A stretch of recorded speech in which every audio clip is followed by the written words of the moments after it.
और कह रही हैं बोले तुम हमारे वस्त्र को दे दो। और चौथी वाली गोपी कह रही है कन्हैया बोले नहीं देंगे। तो चौथी वाली गोपी क्या बोली, बोले नहीं देंगे तो हम राजा कंस पे जाके शिकायत करेंगे।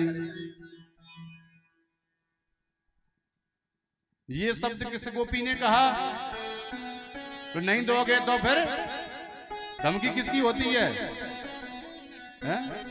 नहीं दोगे तो फिर ये क्षत्रिय धर्म होता है, ये कौन सा धर्म होता है? हाँ,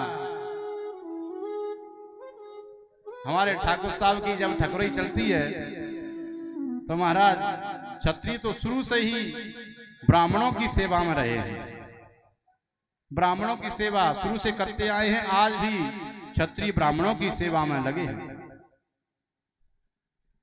तो वही गोपियां हैं, कौन सी? क्षत्रिय वर्ण की जो गोपियां हैं वह कह रही हैं बोले नहीं मानोगे, नहीं दोगे बस तो मैं राजा कंस के पास जाकर के शिकायत कर देंगी। तो बोले वस्त्र क्या है, क्या भगवान वस्त्र को चुराने गए? बोले भगवान वस्त्रों को चुराने नहीं गए, गोपियों की अज्ञानता को चुराने गए। अभी थोड़ा कसर थी, कसर को पूरी करने के लिए गए।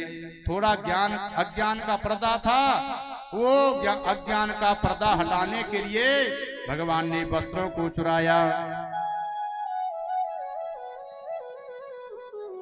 आप कहीं मंदिर में गए होंगे, बांके बिहारी मंदिर में गए होंगे, दर्शन किए होंगे। ठाकुर जी के मंदिर में सामने मूर्ति के सामने एक वो रहता है पर्दा, ठाकुर जी के सामने पर्दा रहता है। तो पुजारी जी क्या करते हैं, उसको बार बार पर्दा को बंद करते हैं, बार बार खोलते हैं। ऐसे हम दर्शन करने जाते हैं मंदिर में, तो जब पर्दा खुला होता है तो भगवान के दर्शन होते हैं, और पर्दा बंद होता है तो भगवान के दर्शन नहीं होते। तो ये पर्दा क्या है महाराज?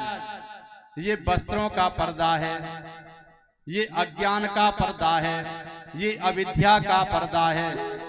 यहाँ भगवान वस्त्र रूपी अविद्या का, अज्ञानता का वो पर्दा हटाने के लिए गए। वस्त्र आड़े आ रहे थे, अज्ञानता थी। क्यों अज्ञानता क्या थी?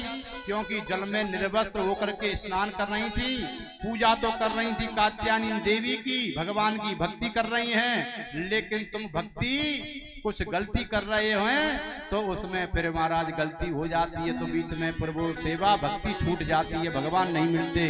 तो भगवान ने वही वस्त्रों को चुरा करके अज्ञानता को दूर किया, वो पर्दा को हटाया।